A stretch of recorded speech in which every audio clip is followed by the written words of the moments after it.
Бисмилля ва алхамдулилля ва салату ва саламу аля расулилля мa'бада.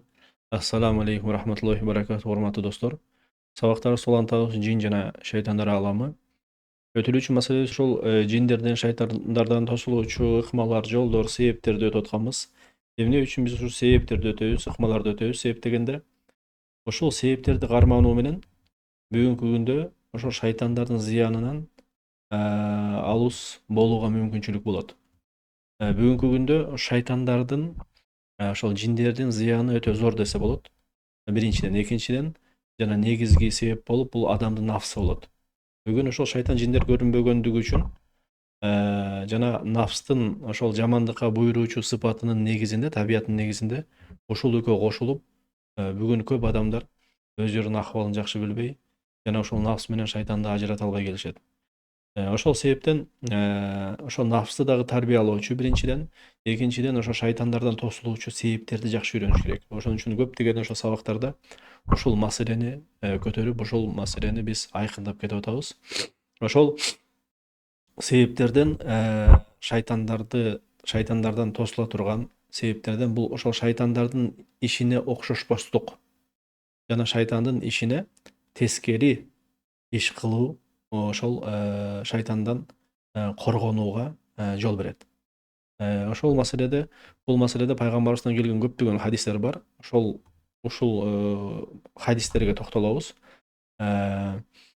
Мисалы үчүн, ошол пенде колунан келишинче ошол шайтан ошол хадистерди билип, пайгамбарыбыздын сөзүн билип, ошол сөздөрдү ишке ашырып, шайтанга каршы иш кылууга аракет кылыш керек. Ошондо өзүнүн жанакы руханий акыбалы күчтөнүп, анын негизинде психологический состояниясы жакшырып, жана денеси дагы күч кубатка келет. Мына ошол мисалы үчүн себептерден койлуула деп коет. Койлуула ошол түш оогондо бир аз укташ. Мейли уктабаса дагы ошол эс алуу. Себеп дегенде пайгамбарыбыз саллаллаху алейхи вассалам айткан, ошол убакта эс алгыла деген да, түш оогондо. Себеп дегенде шайтан ошол эс албайт деген ошол маалда. Демек, ошол ишке каршы иш кыла турган болсоң, биз азыр маселе маалымат бизге келди, шайтан түш оогондо эс албайт экен. Демек, ошол маалда эгер сен эс ала турган болсоң, анда бул шайтанга чоң сокку берет. Бул негизи научно дагы, психологический жактан дагы тастыкталган нерсе. Түштө бир аз жарым саат болсо дагы уктап алыш, куш уйку деп коет кыргызда. Бул бардык адамдын физиологиясына күч кубаттап келет. Экинчи, мындайча айтканда, экинчи фазада, күндүн экинчи жарым бөлүгүндө кубатка толуп, көбүрөөк продуктивно иштегенге, ибадат кылганга, жакшылыктарды кылганга жана өзүңдүн жоопкерчилигиңди аткарганга чоң түрткү болот деген сөз. Ошол себептен ошол маалда бир аз болсо дагы эс алып койсо жакшы болот албетте. Жана андан бөлөк дагы окшошпой турган нерсе ошол жеп ичүүдө, сол кол менен дайыма айтабыз. Себептен пайгамбарыбыз айткан, эч убакта сол колуңар менен тамак жебегиле деген, жана ичпегиле деген. Себебин айтат. Фаинна шайтан, себептен шайтан якулу бишималихи ва яшрабу биха деген. Себептен шайтан сол колу менен жейт жана ошону менен ичет деген, сол колу менен. Демек, муну билгенден кийин ошол ниет менен шайтанга окшошпойм деген ниет менен ошо пайгамбарыбыздын сөзүнө амал кылган акыбалда эгер оң колуң менен жей турган болсоң, биринчиден сооп аласың, пайгамбарыбызды ээрчиген үчүн. Экинчиден шайтанга сокку бересиң. Мындайча айтканда, шайтан дагы деле болсо сенден алыстап баштайт. Канча ушул сүннөттөргө жакын болгон сайын ошончолук шайтан сенден алыстап кете берет. Себеп дегенде шайтандын эң чоң жаман көргөн нерсеси бул качан адам баласы пайгамбарыбыздын сүннөтүн ээрчий турган болсо. Дагы бир айтып кетсек, дагы бир көрүнүштү. Эки колдоп, мисалы үчүн эки манжалап тамакты жеш. Бул ошол Кыргызстанда келген нерсе, салалап жебе дейчи мурун. Мынтип албайт. Бул салтта мындай жат көрүнгөн нерсеге жатат. Ошон үчүн пайгамбарыбыз бул маселеде дагы айткан. Ибн Аббаска айткан, Ибн Аббас деген салалап эки манжаң менен тамак жебе деген. Себеп дегенде бул жештик, бул сыпат шайтандын сыпаты деген. Демек шайтан салалап ушинтип жейт деп атат да. Балким эгер колуң менен жей турган болсоң эмне? Үчөө менен же деген, үчөө менен. Бул дагы ошол илимий жактан тастыкталган нерсе. Үчөөнүн ошо эмеси тамакка тийгенде рецепторлордун баардыгы, ооз рецепторлору ашказандагы баары тамактын температурасына даяр акыбалда күтүп турат деген сөз. Бул дагы өзүнчө бир чоң бүгүн тастыкка айланып кеткен нерсе. Бирок эң негизгиси шайтандын ишине каршы иш болот. Ошону менен бирге шайтан сенден алыстайт деген сөз. Албетте. Дагы бир айтып кетсек, дагы бир бүгүнкү сабакка дагы бир көрүнүштү. Бир уртам менен ичимдиктин баарын ичип салбаштык. Бүгүн дагы ушул көп көрүнөт. Мисалы үчүн көчөдө көрүнөт. Ошол бөтөлкөдөн алып туруп, бир көтөрүп толук ичип салат.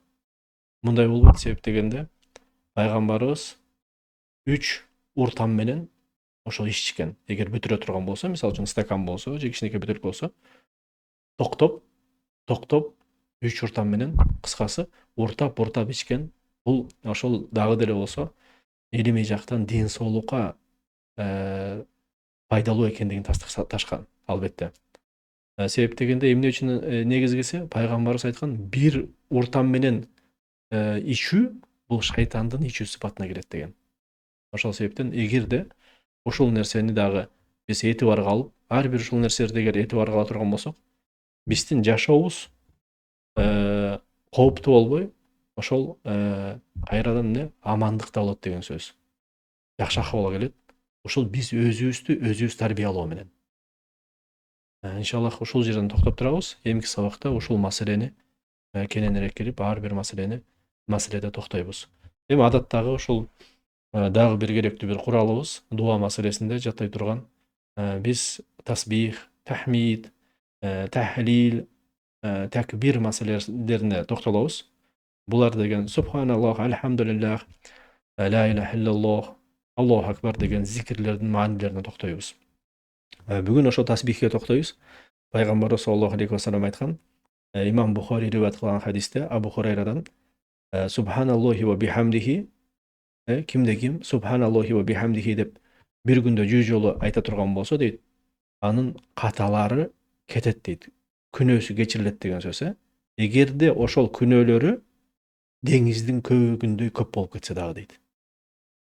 Буга этибар бериш керек, албетте. Себептен зикир жүрөк менен рухту тынчтандыран нерсе. Жана нафсты бейпилдик менен ырыскылантат. Жана ошол эле учурда айткан пенденин таразасын кыямат күнү оор кылат. Жана ушунун себеби менен Аллах Таала кыжалат, кайгы, кападан арылтат. Ушул айтылган зикирлер менен. Жана келаткан жамандыкты кайтарат. Ушул хадисте пайгамбар саллаллаху алейхи ва саллям айтат, кимде ким ушул зикирди субханаллахи ва бихамдихи деген зикирди 100 жолу айта турган болсо, анда күнөөлөрү өчүрүлөт, кетет дейт. Кандай өлчөмдө болбосун дейт. Себеп дегенде эмне үчүн деңиздин көбүгүн алып келип атат. Деңиз аябай көбүгү аябай көп болот. Бунун мааниси Аллахтын чексиз ырайымын, кечиримин бизге кабар бериш үчүн ошол мисалды деңиздин көбүгүндөй келтирип атат. Ошол себептен Аллах Таала дайыма өзүн ошол Аллахты зикир кылып эстеген пендесин кечирет, күнөөлөрүн дайыма кечирип турат. Ошон үчүн бул зикирлерди дайыма айтып жүрүш керекпиз. Момундун, мусулмандын тили дайыма Аллахты эстөөдөн тили нымдашып туруш керек.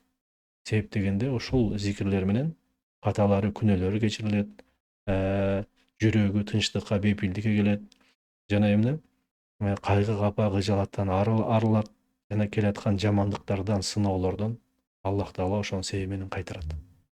Аллах Таала баарыбызды өзүнүн карамагында кылсын, өзүнүн кепилдигинде кылсын, жана дайыма өзүн эстей турган пенделерден кылсын. Жана ошо жиндердин шайтандардын зыянынан бизди сактасын, арылтсын. Жана ошол сабактарыбызды ихластуу, дайымдуу, берекелүү болсун. Субханакаллахумма ва бихамдика ашхаду ан ла илаха илля анта астагфирука ва атубу илейк. Görüşкөнчө сак саламат болуңуздар. Ассаламу алейкум рахматуллахи ва баракатуху.